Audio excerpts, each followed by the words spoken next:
You remember these glow-in-the-dark little stars which you had on the ceiling when you were a boy or a girl? Yes? It is light. It is pure light. I think I've been staring at them way too long when I was a 5-year-old, you know? It's so beautiful. No energy bill, no maintenance. It is there. So 2 years ago, we went back to the lab, making it more durable, more light emitting, with the experts. And at the same time, we got a request from this guy, Van Gogh, the famous Van Gogh Foundation, who wanted to celebrate his 125th anniversary in the Netherlands. And they came to me and asked, can you make a place where he feels more alive again in the Netherlands? And I like that question a lot. So in a way, we sort of started to connect these two different worlds. This is how my brain works, by the way.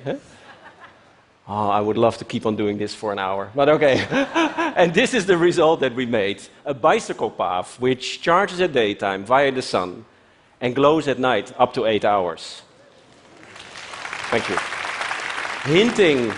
Hinting towards a future which should be energy friendly and linking up the local ground as Van Gogh literally walked and lived there in 1883. And you can go there every night for free, no ticket needed. People experience the beauty of cycling through the starry night, thinking about green energy, safety. You know, I want to create places where people feel connected again. And it was somehow great to sort of make these kind of projects happen with the industry, with the infrastructure companies, you know. Some of these sheikhs from Qatar which started to call how much for 10 kilometers. Yeah, really, that's a weird call you're going to get. But it's fascinating that this is not just a sort of one-off, nice-to-have special. I think this kind of creative thinking, this kind of connections, it's the new economy. World Economic Forum, the think tank in Geneva, made an interview with a lot of smart people all around the world asking what are the top 10 skills you and I need to become successful. And what is interesting, what you see here, it's not about money or being really good in C++, although these are great skills to have, I have to admit.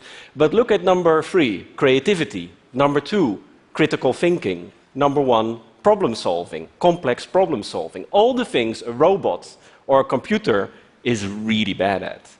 Yes? And this makes me very optimistic, very hopeful for the new world, that as we will live in this hyper-technological world, our human skills, our desire for empathy, our desire for curiosity, our desire for beauty, will be more appreciated again. And we will live in a world where creativity is our true capital. And a process like that, a creative process like that, I don't know how it works for you, but in my brain, it always starts with a question. Why? Why does a jellyfish emit light? Or a firefly? Or why do we accept pollution? This is from my room in Beijing 3 years ago. Left image is a good day, Saturday. I can see the cars and the people, the birds. Life is okay in a dense urban city. And then on the right image, holy moly, you know, pollution, complete layered. I couldn't even see the other side of the city. And this image made me really sad. This is not the bright future we envision here at TED.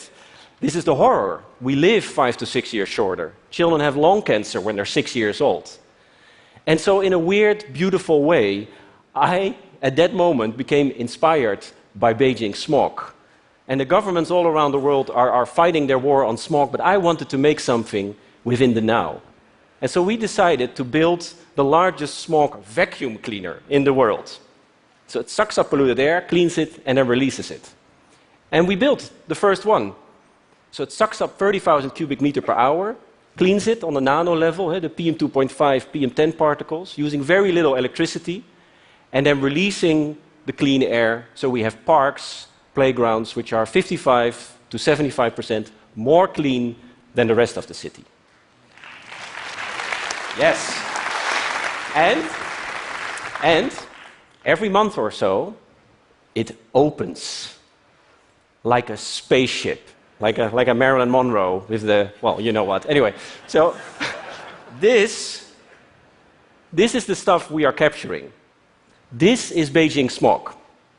This is in our lungs right now. If you live next to a highway, it's the same as 17 cigarettes per day.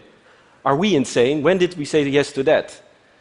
And we had buckets of this disgusting material in our studio. And on a Monday morning, we were discussing, we're like, shit, what should we do with it? Should we throw it away? And like help. And then we realized, no. Waste should not exist. Waste for the one, should be food for the other. So here, you can maybe show it around. Do not put this in your coffee. And we realized that 42% is made out of carbon. And carbon, of course, under high pressure, you get diamonds, yes. So inspired by that, we compress it for 30 minutes and making smoke-free rings. And so by sharing a, by sharing a ring, you donate 1,000 cubic meter of clean air to the city where the tower is in. Here, I have one here. A little floating cube. Yeah, I will give one to you. I'm not going to propose, don't worry. Are we good? Yeah, we're good. You can show it around. And we put this online, Kickstarter campaign, crowdfunding. And people started to pre-order it. But more importantly, they started to prepay it. So the finance we made with the jury helped us to realize to build the first tower. And that's powerful. So the Waze was the activator, it was the enabler. Also the feedback from community. This is a wedding couple from India, where he proposed to her with the smoke-free ring as a sign of true beauty, as a sign of hope. And she said yes. I love this image so much for a lot of different reasons, yeah. And, and right now the project is touring through China, actually with the support of China's central government. So the first goal is to create local clean air parks, and that works already quite well, 55–75% more clean. And at the same time, we team up with the NGOs, with the governors, with the students, with the tech people to say, hey, what do we need to do to make a whole city smoke-free? It's about the dream of clean air. We do workshops, new ideas pop up. These are smoke-free bicycles, which I'm Dutch, so I have this bicycle DNA inside of me somewhere. And so it sucks up polluted air, it cleans it and then releases it. In the fight against the car, in the celebration of the bicycle. And so right now we're working on a sort of package deal, so to speak, where we say smoke-free towers, smoke-free rings. We go to the mayors or the governors of this world and say, we can guarantee a short-term reduction of pollution between 20 and 40%. Please sign here right now. Yes? Thank you. So it's all about connecting new technology with creative thinking. And if you start thinking about that, there's so much you can imagine, so much more you can do. We worked on dance floors, which produce electricity when you dance on it. We did the design for that, 2008. So it moves 8 or 9 millimeters, produces 25 watts. The electricity that we generate is used for the lighting or the DJ booth. So suddenly, sustainability is about doing more, not about doing less, but also on a larger scale. The Netherlands, where I'm from, we live below sea level. So because of these beauties, the Afsluitdijk, 32 kilometer, built by hand in 1932, we live with the water. We fight with the water. We try to find harmony. But sometimes we forget. And therefore we made waterlicht, a combination of LEDs and lenses, which show how high the water level would be, global change, if we stop. If, like today, we all go home and we say, oh, whatever, somebody else will do it for us, or we wait for government or whoever. We're not going to do that. It goes wrong. And we place this in public spaces all around the world. Thousands of people showed up. Thank you. You're too nice. You're too nice. That's not good for a designer. Yeah. So thousands of people showed up. And some actually were scared. And they left. They experienced the floods in 1953. And others were mesmerized. Can we make floating cities? Can we generate electricity from the change in tide? So I think it's so important to make experiences, collective experience, where people feel connected with a vision, with a future, and triggering what is possible. At the same time, these kind of things, they're not easy, yes? It's a struggle. And what I experienced in my life is that a lot of people say they want innovation, they want the next and the new, the future. But the moment you present a new idea, there's this weird tendency to reply every new idea starting with 2 words, which is, no, not how much, it's more annoying. What is it, guys? Or you are really blessed people, that's really good. Yes, but, very good. Yes, but, it's too expensive, it's too cheap, it's too fast, it's too slow, it's too beautiful, it's too ugly, it cannot be done, it already exists. I have heard everything about the same project in the same week. And I got really, really annoyed. I got a bit like gray hair, started to dress black like a true architect. And, and one morning I woke up and I said, Dan, stop. This is dragging you down. You have to do something with this. You have to use it as an ingredient, as a component. And so we decided to realize the famous yes, but chair. And this is an existing chair by Friso Kramer, Dutch design. But we gave it a little update, a little hack, so to speak. And so we placed a little voice recognition element right here.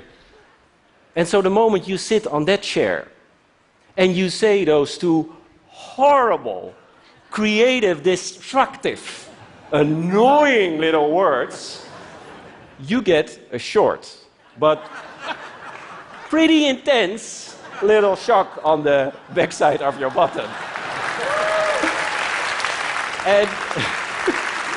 And that works. Yeah, that works. So some clients have left us. They got really mad. Fortunately, the good ones have stayed. And of course, we also apply it to ourselves. But ladies and gentlemen, let's not be afraid. Let's be curious, yes? And you know, walking through TED in these days and hearing the other speakers and feeling the energy of the crowd, I was remembering this quote of the Canadian author, Marshall McLuhan, who once famously said, "On spacecraft Earth, there are no passengers. We are all crew." And I think this is so beautiful. This is so beautiful. We're not just consumers, we're makers. We make decisions, we make new inventions, we make new dreams. And I think if we start implementing that kind of thinking even more within today, there's still a whole new world to be explored. All right, thank you. Thank you.